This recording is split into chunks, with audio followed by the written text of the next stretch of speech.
En plena cena navideña, mis padres anunciaron, toda nuestra herencia será para María, tú no sirves para nada. Mi hermana se rió y dijo, jamás fuiste el favorito. Me fui sin preocupación y les dije que ya no pagaría sus facturas médicas, pero después de un mes, me contactaron. Nunca pensé que mi familia me apuñalaría por la espalda en una noche que se suponía debía ser feliz. Era 24 de diciembre, la cena navideña, pero también el día de la boda de mi hermana María. La casa de mis padres estaba llena de luces, música y gente del pueblo. Yo llegué temprano, como siempre, con las manos llenas de trabajo. Descargué mesas, colgué adornos y pagué la mitad del banquete porque mi mamá me lo pidió con esa voz suave que siempre usaba para sacarme dinero. Tú ganas bien, hijo, ayúdanos esta vez, dijo. Yo, como tonto, acepté. María, mi hermana menor, estaba deslumbrante con su vestido blanco. A sus 28 años, siempre había sido la estrella de la familia, bonita, encantadora, la consentida. Yo, con 32, era el trabajador silencioso, el mecánico que mantenía todo a flote. Desde que salí de la secundaria, mi sueldo fue para ellos, las pastillas caras de mi papá, los doctores de mi mamá, el techo nuevo de la casa. María nunca puso un peso. Ella tiene un futuro brillante, decía mi papá. Yo no decía nada, estaba acostumbrado a ser el burro de carga. La boda fue bonita hasta que llegó la cena. Nos sentamos bajo las luces navideñas, con platos llenos de pavó y tamales. El novio de María, Javier, un tipo presumido que vendía casas, no paraba de hablar de su éxito. Yo estaba comiendo tranquilo con mis tíos cuando mi papá se paró con un vaso en la mano. Pensé que iba a brindar por los novios. Qué estúpido fui. Esta es una noche especial, dijo, con esa voz seria que ponía cuando quería impresionar. María, hija, hoy empiezas una nueva vida, y tu madre y yo queremos que estés segura. Por eso, toda nuestra herencia será para ti, la casa, las tierras, el dinero que hemos guardado. Te lo mereces. El aire se congeló. Miré a mi mamá, esperando que dijera algo, pero ella solo sonrió y asintió. Mis tíos se miraron raro, y algunos primos me echaron un vistazo, como esperando que yo reaccionara. Entonces mi papá me clavó los ojos y soltó, tú, hijo, la verdad es que no sirves para nada. Nunca has hecho algo grande. María es el orgullo de esta familia. Sentí que el suelo se abría bajo mis pies. No sirves para nada. Las palabras me golpearon como martillazos. Antes de que pudiera procesarlo, María soltó una risa fuerte desde la mesa principal. Siempre lo supe, dijo, con una sonrisa cruel. Jamás fuiste el favorito. Ni siquiera sé por qué te matas trabajando tanto. Javier se rió con ella, y algunos invitados también, como si fuera una broma genial. Mis manos temblaban sobre la mesa. Quise gritar, romper algo, pero me contuve. Me levanté despacio, y el silencio volvió de golpe.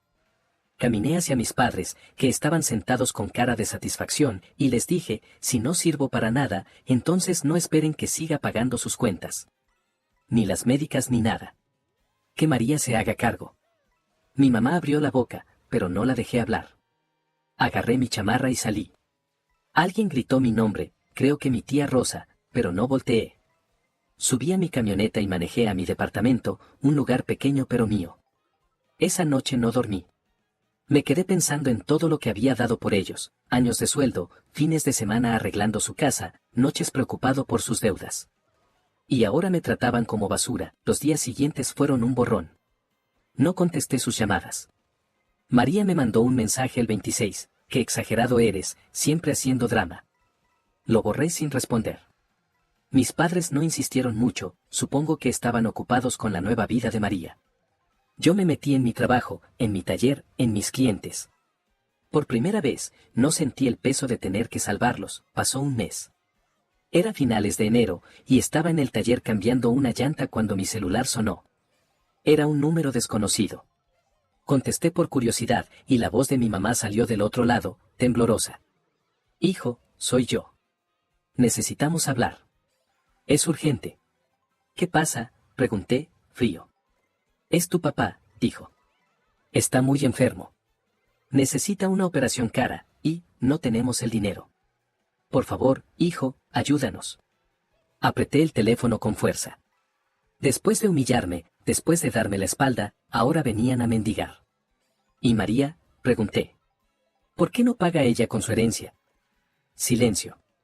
Luego un sollozo suave antes de que colgara.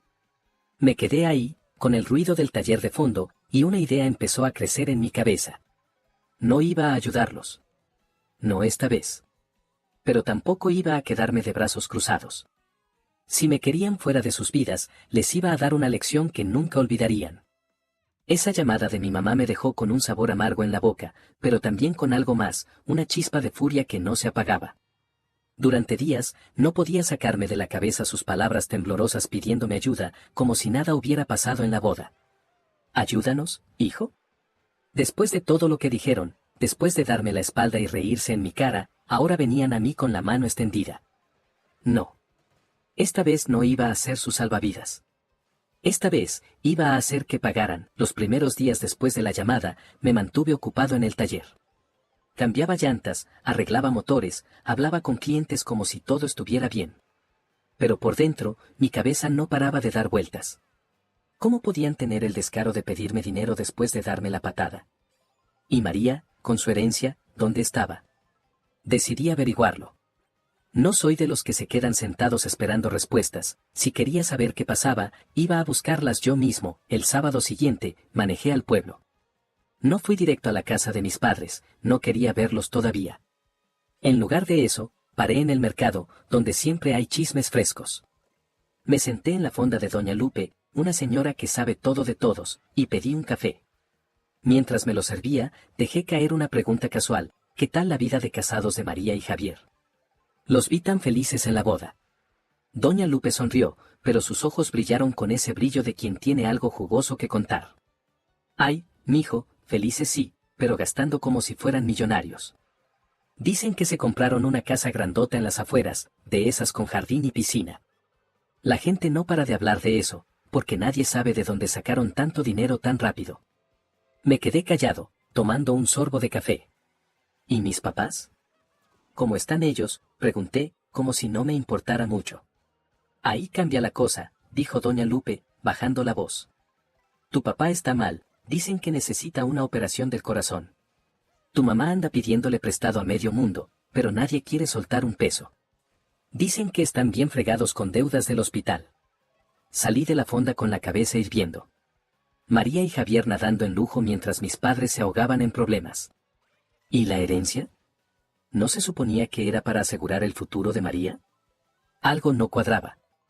Esa noche, en mi departamento, saqué un cuaderno viejo y empecé a anotar todo lo que sabía. Las tierras que mis padres tenían eran unas hectáreas al sur del pueblo, nada del otro mundo, pero valían algo. La casa era vieja, pero estaba pagada. El dinero ahorrado no podía ser mucho, porque siempre me pedían ayuda. Entonces, de donde salía la casa con piscina, el lunes, llamé a un amigo del taller, Luis, que tiene un primo abogado. Le conté todo sin rodeos: la humillación en la boda, la herencia para María, las deudas de mis padres, el lujo de mi hermana. Necesito saber si puedo hacer algo, Luis.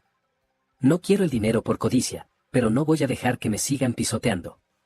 Luis me dio el número de su primo, un tipo serio llamado Roberto. Lo llamé esa misma tarde y quedamos en vernos el miércoles en su oficina, una casita chiquita pero decente en el centro del pueblo.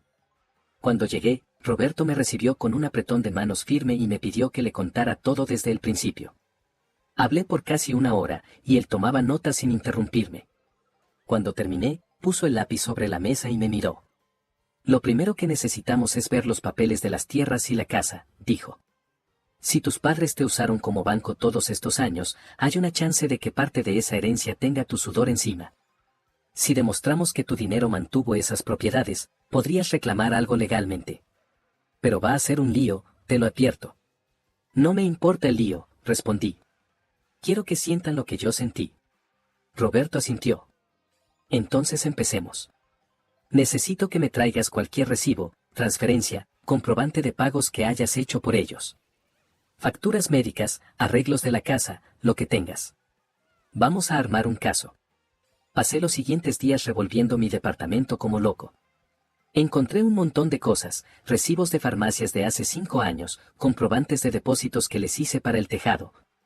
Hasta una nota escrita por mi mamá agradeciéndome por pagar una consulta cara del cardiólogo de mi papá. Cada papel que encontraba era como una pieza de un rompecabezas. Cuando volví con Roberto, le dejé una caja llena de pruebas sobre su escritorio. Esto es oro, dijo, hojeando los documentos. Aquí hay miles de pesos que salieron de tu bolsillo. Si las tierras o la casa se pagaron o mantuvieron con tu dinero, tenemos un argumento sólido para pelear por una parte. ¿Y cómo hago que María y mis papás lo paguen caro?, pregunté. Roberto sonrió por primera vez. Paciencia.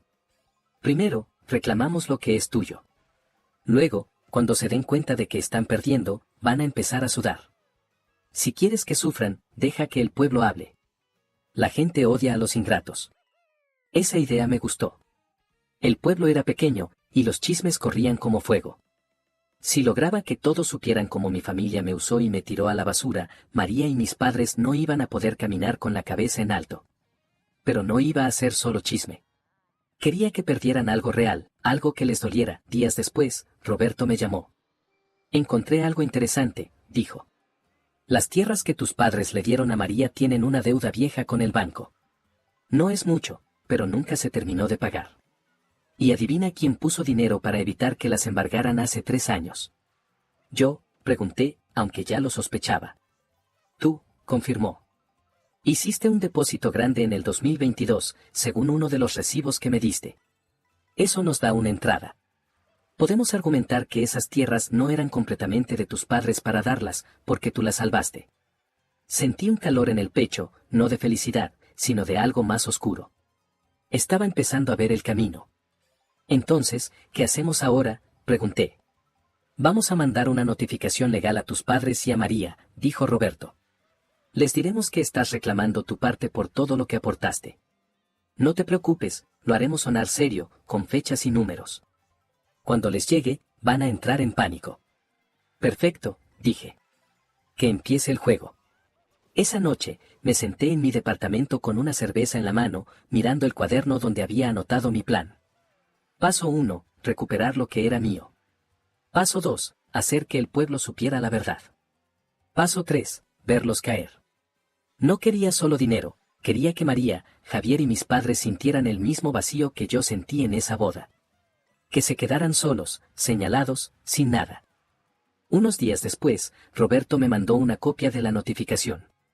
Era un papel lleno de palabras legales, pero el mensaje era claro: yo, su hijo inútil, estaba reclamando una parte de las tierras por todo el dinero que puse. La notificación se envió por correo certificado a la casa de mis padres y a la nueva dirección de María y Javier. Me imaginé sus caras al abrir el sobre, y por primera vez en semanas, sonreí de verdad. El teléfono no tardó en sonar. Era María.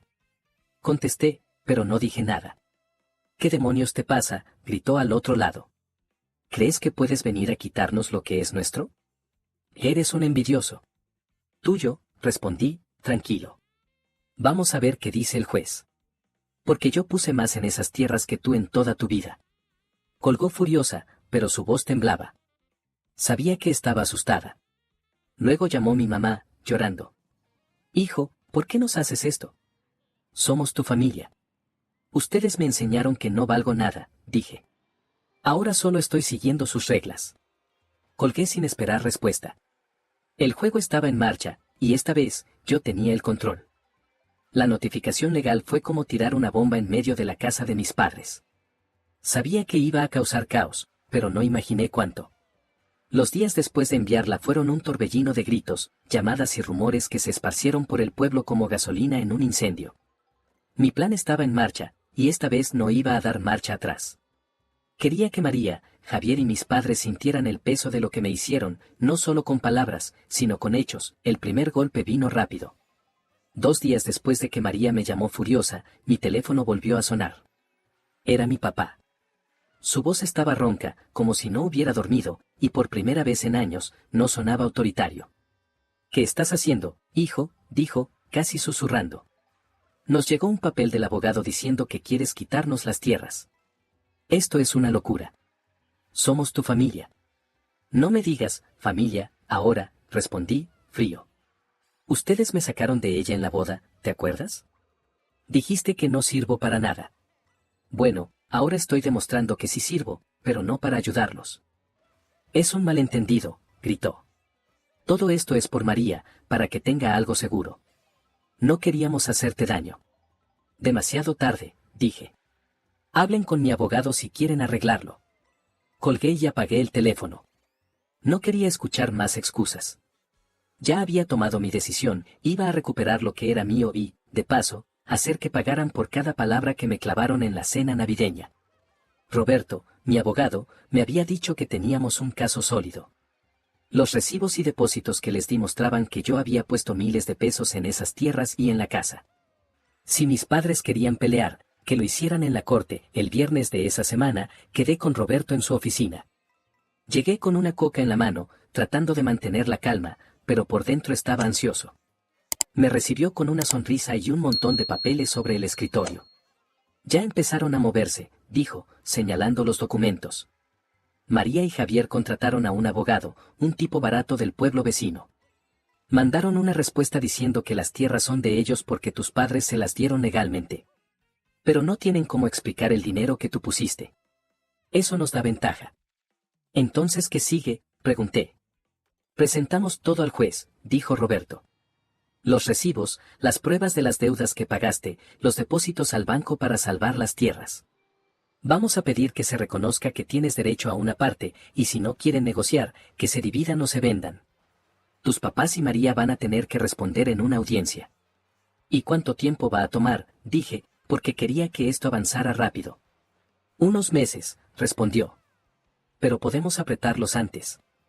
Si el pueblo empieza a hablar, van a querer ceder para no quedar como los malos. Ahí fue cuando recordé lo que Roberto había dicho antes, el poder de los chismes. El pueblo era pequeño, y la gente no se callaba nada. Si lograba que todos supieran cómo mi familia me usó y me humilló, María y mis padres no iban a poder esconderse. Decidí que era hora de soltar la verdad, pero no lo iba a hacer gritando en la plaza. Iba a ser más sutil, más efectivo. Esa tarde, fui al taller de Luis, mi amigo. Él siempre había sido bueno para escuchar, y sabía que no se guardaba nada. Mientras tomábamos un refresco en la entrada, le conté todo, la boda, las palabras de mi papá, la risa de María, las tierras que me quitaron después de años de pagar sus deudas. No exageré nada, solo dejé que los hechos hablaran. ¿En serio te hicieron eso?, dijo Luis, con los ojos abiertos. ¡Qué poca vergüenza! Tú te mataste trabajando por ellos, y ahora te dan la espalda. Sí, dije, encogiéndome de hombros. Pero ya no voy a ser su burro de carga. Que se las arreglen solos. No le pedí que contara nada, pero sabía que lo haría. Luis era como una radio ambulante, lo que oía, lo repetía. Y así empezó. Para el domingo, ya había rumores en el mercado. Doña Lupe me lo confirmó cuando pasé por un café el lunes. ¿Es cierto que tus papás te dejaron fuera de la herencia después de todo lo que hiciste por ellos?, me preguntó, mientras me servía. No me gusta hablar de eso, dije, fingiendo tristeza. Pero sí, algo pasó en la boda. Ellos eligieron a María. Doña Lupe chasqueó la lengua. ¡Qué injusticia, mijo! Todo el mundo sabe que tú eras el que los mantenía. Y ahora dicen que María anda presumiendo una casa nueva mientras tu papá está enfermo. ¡Qué feo! No dije más, pero sonreí por dentro. El fuego ya estaba encendido. En una semana, el pueblo entero hablaba de cómo mis padres me habían usado y luego me tiraron como trapo viejo. Algunos decían que María era una malagradecida, otros que mis padres eran unos sinvergüenzas.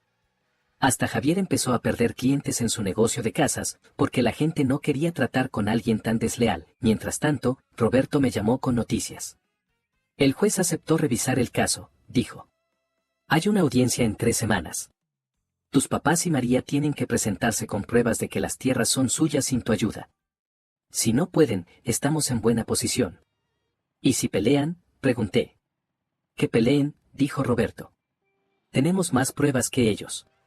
Y si se ponen tercos, pedimos que se venda todo para pagar las deudas pendientes. Eso los va a asustar.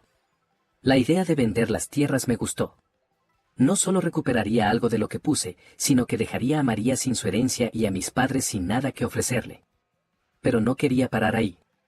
Quería que sintieran la presión desde todos lados. Un día después, pasó algo que no esperaba. Mi tía Rosa, la única de la familia que siempre me trató bien, vino al taller. Traía cara de preocupación y una bolsa de tamales que me dio como excusa para hablar. Hijo, no sé qué está pasando, pero tu mamá está destrozada, dijo. Dice que los estás demandando y que el pueblo no para de hablar mal de ellos. ¿Es cierto?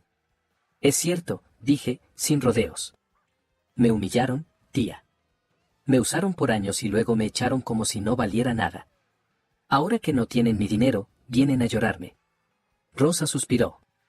Sé que te hicieron mal, pero tu papá está muy enfermo. No tienen cómo pagar el hospital. María no quiere ayudar, dice que no es su problema. Eso me dio una idea. María no quiere ayudar, repetí. Entonces que mis papás le pidan a su favorita que lo saque del hoyo.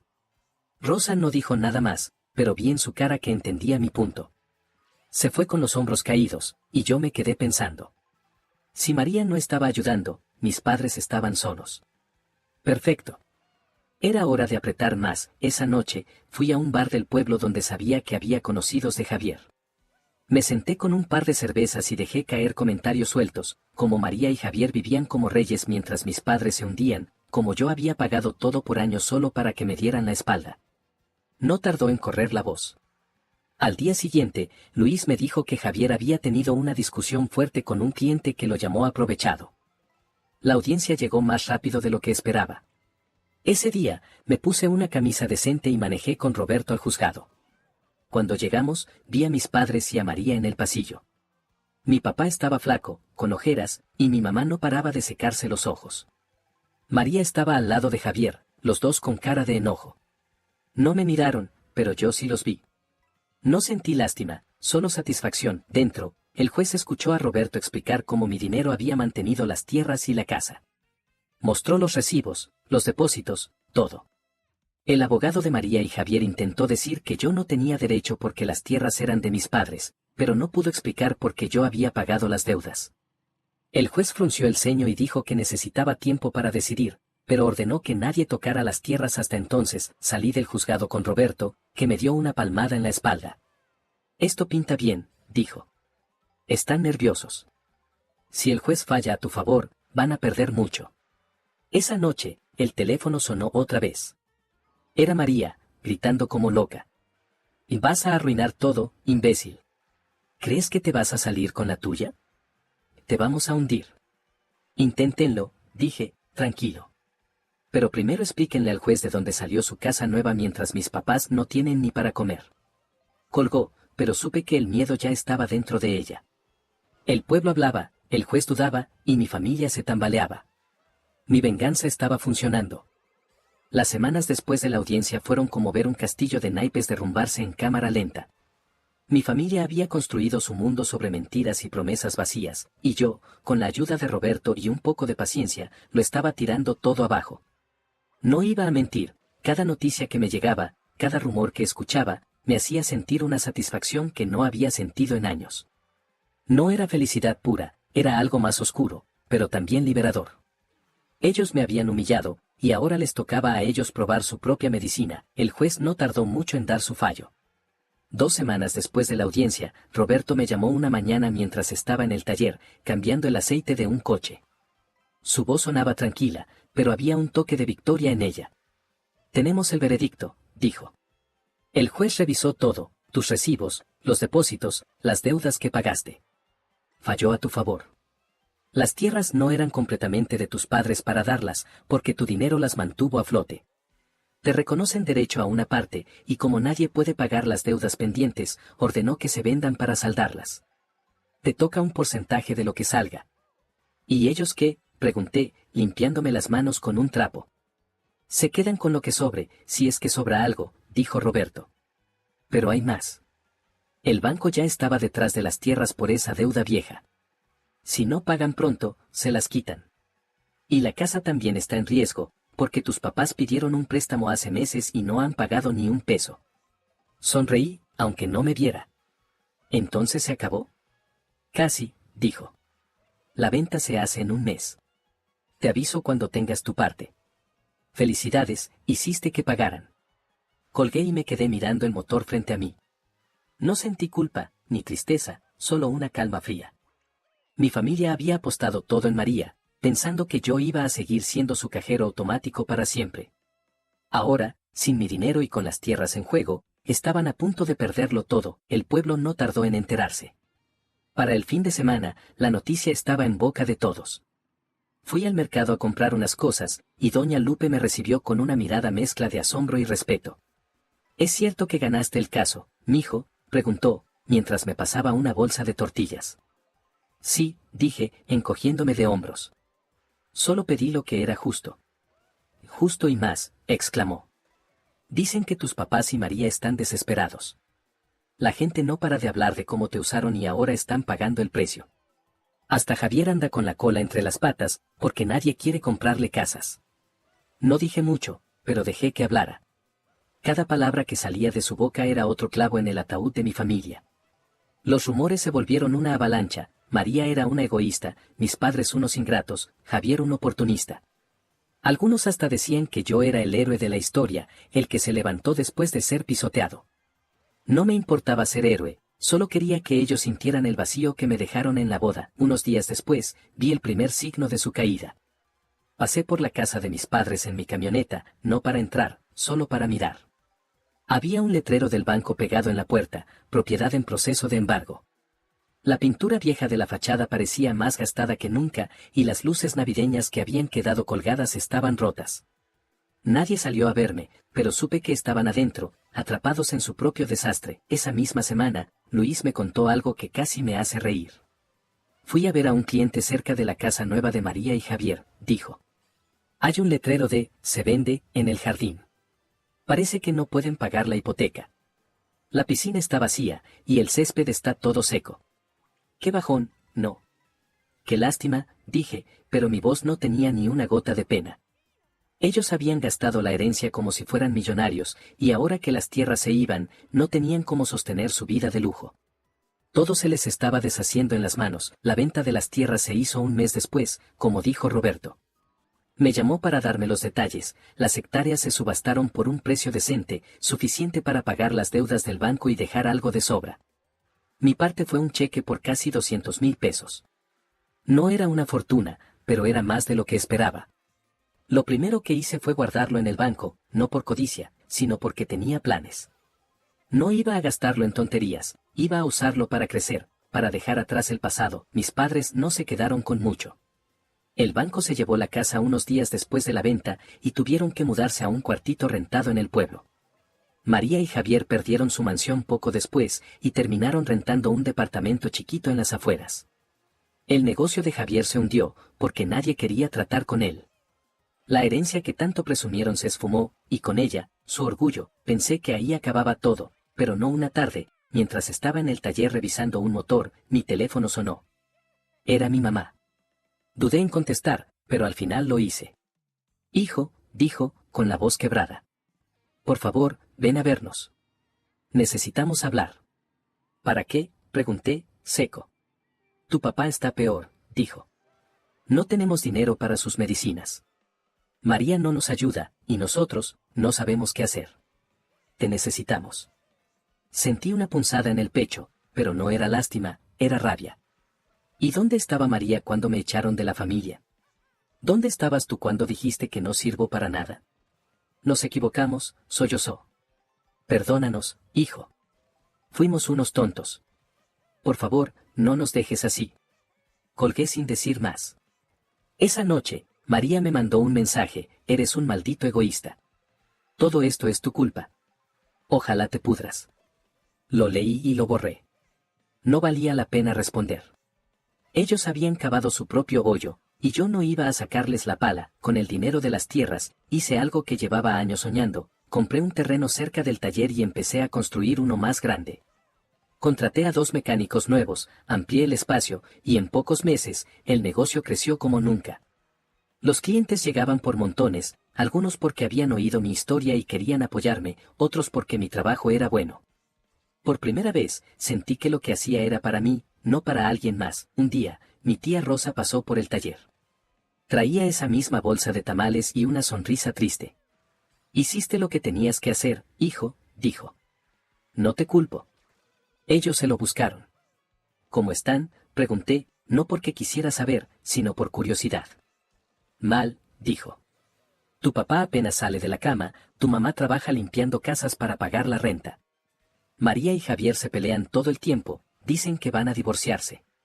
Se les acabó el cuento de hadas. Asentí, pero no dije nada. Rosa me dio un abrazo antes de irse, y me quedé solo en el taller, mirando el lugar que había construido con mis manos y mi venganza. No sentí alegría completa, pero sí paz. Ellos me habían querido borrar, pero aquí estaba yo, de pie, mientras ellos se hundían. El último golpe vino meses después. Una noche, alguien tocó la puerta de mi departamento. Era mi papá, solo, apoyado en un bastón. Estaba flaco, con la cara hundida, y sus ojos estaban rojos. Hijo, dijo, con la voz temblando. Sé que no merezco pedirte nada, pero estoy desesperado.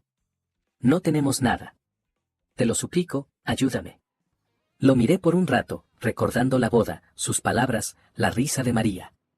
Luego hablé, tranquilo pero firme. Tú me enseñaste que no sirvo para nada. Sigue viviendo con eso. Cerré la puerta y no volví a abrirla. Esa fue la última vez que lo vi. No sé qué pasó con ellos después, y no me importa.